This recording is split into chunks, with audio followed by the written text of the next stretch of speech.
I talk to businesses about AI ethics, one of the questions I get a lot is why should we care about this? We don't really understand what the risks are. It seems a little bit nebulous to us.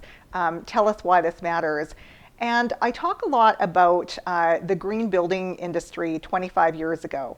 So 25 years ago, the idea of building something that's sustainable, environmentally friendly, it all seemed a little bit foreign. Like, why would we want to do that? Sounds like it's going to add a lot of cost to what we're doing. We're not really sure why we want to do that. But from the vantage point of where we sit right now, it makes a lot of sense. We understand that there are sustainability standards that we need to meet. We understand that we need to think longer term than just the here and now. And the same is true when it comes to technology. We need to not only think about the here and now, but we need to think about the sustainable development, the responsible development of this technology over time.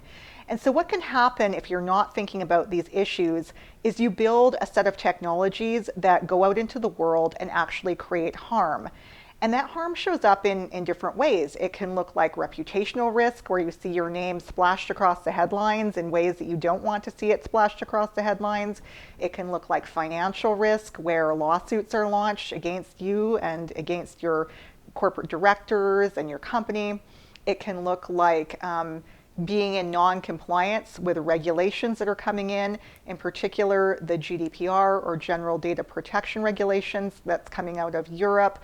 And so it can look like a number of different types of risk.